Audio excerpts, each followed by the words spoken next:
నియోజకవర్గం కానీ పార్లమెంట్ పరిధి కానీ అది ఎన్నటికీ ప్రజల జాగీరు మాత్రమే. ప్రజలు అనుకుంటే గెలిపిస్తారు, లేకపోతే ఓడగొడతారు, వాళ్ళ చేతిలో ఉంటుంది తప్ప నాయకుడి చేతులను, పార్టీ చేతులను, లేకపోతే డబ్బు చేతిలో, మద్యం చేతిలో ఉండదనేది మరోసారి ప్రూవ్ అయింది. ఇవాళ నిజంగా సంతోషకరమైనటువంటి వార్త ఏంటంటే గెలిచిన భారతీయ జనతా పార్టీ 8 మంది అభ్యర్థులు చాలా అనుభవం కలిగిన వాళ్ళు గెలిచారు. ఆదిలాబాద్ సంబంధించినటువంటి మా పార్లమెంట్ అభ్యర్థి మాజీ మంత్రిగా రాష్ట్రంలో పనిచేసిండు. 2 సార్లు 3 సార్లు ఎమ్మెల్యే ఉన్నాడు, 2 సార్లు పార్లమెంట్ సభ్యుడిగా ఉండే. అంటే అపారమైన అనుభవం కలిగినటువంటి వ్యక్తి నాగేష్ మాజీ మంత్రి గారు ఇవాళ ఆదిలాబాద్లో 1,00,000 ఓట్ల మేరతో గెలిచిండు. ఆయన 99,900 అనుకుంటా 1,00,000 ఓట్ల మేరతో గెలిచిండు. రెండవది నిజామాబాద్లో ధర్మపురి అరవింద్ రెండోసారి ఎంపీ, సిట్టింగ్ ఎంపీ, ఇప్పుడు రెండోసారి ఎంపీగా వారు బ్రహ్మాండమైనటువంటి మెజార్టీతో 1,20,000 మెజార్టీతో గెలిచిండ్రు. అట్లనే పక్కపొంటి కరీంనగర్లో మా బండి సంజయ్ గారు 2,12,000 మెజార్టీతో గెలిచిండ్రు రెండోసారి. ఇటు పక్కకు వస్తే రఘునందన్ గారు మాజీ శాసనసభ్యుడిగా, గతంలో శాసనసభ్యుడిగా, పార్లమెంట్ సభ్యుడిగా పోటీ చేసిన అనుభవం ఉన్నటువంటి వ్యక్తి. వారు కూడా 30,000 పైచిల కోటుతో మెదకులో గెలిచారు. ఆయన కూడా కొత్త కాదు. అట్లే మల్కాయికి వస్తే నా చరిత్ర మీకు తెలుసు.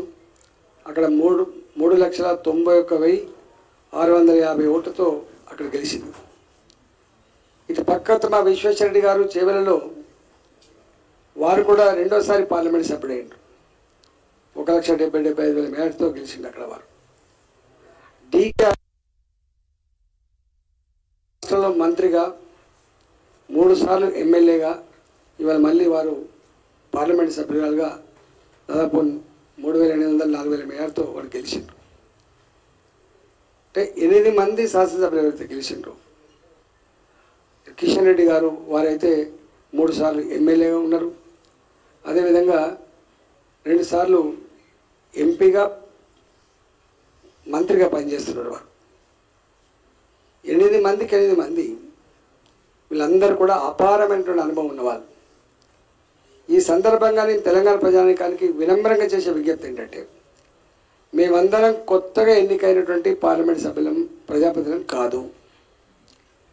ప్రజాక్షేత్రంలో ప్రజల సమస్యల మీద కొట్లాడిన వాళ్ళం, శాసనసభకో లేదా పార్లమెంటుకో లేదా మంత్రులుగా పనిచేసిన వాళ్ళం. కాబట్టి తెలంగాణ రాష్ట్ర ప్రయోజనాలను, తెలంగాణ ప్రజల అవసరాలను దృష్టిలో పెట్టుకొని కేంద్ర ప్రభుత్వం దగ్గర ఏ అవకాశం ఉన్నా కూడా జారు విడుచుకోకుండా ఈ రాష్ట్ర అవసరాలు తీర్చడమే, రాష్ట్ర పురోగమనంలో, అభివృద్ధిలో భాగం పంచుకోవడమే ఎన్నికైన భారతీయ జనతా పార్టీ ఎంపీల యొక్క కర్తవ్యంగా మేము భావిస్తా ఉన్నాం.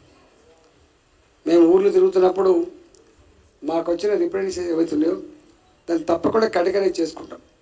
రాష్ట్ర ప్రభుత్వ పరంగా చేయాల్సినటువంటి ఏంటి, కేంద్ర ప్రభుత్వ పరిధిలో కేంద్ర ప్రభుత్వ అండదండలతో చేసేటువంటి పనులను తప్పకుండా డిమార్కేట్ చేసుకొని, ఒకటి కేంద్ర ప్రభుత్వ పరంగా నేరుగా తెచ్చుకొని డెవలప్ చేసుకుంటాం.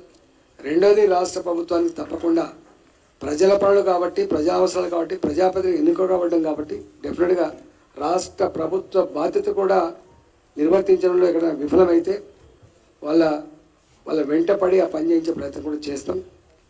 మూడవది, ఇవాళ తెలంగాణ రాష్ట్రంలో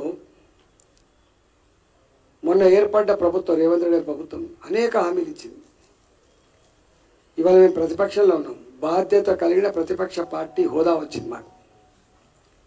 కాబట్టి ఇవాళ దాదాపు 8 మంది పార్లమెంట్ సభ్యులం అంటే 30% ఓట్లు అంటే మాకు పెద్ద రెస్పాన్సిబిలిటీ వచ్చింది. కాబట్టి రేవంత్ రెడ్డి గారి ప్రభుత్వం ఏ హామీలైతే ఆనాడు మేనిఫెస్టోలో రాసిందో, ప్రజాక్షేత్రంలో చెప్పబడ్డావో, 6 నెలలు గడిచిపోయింది.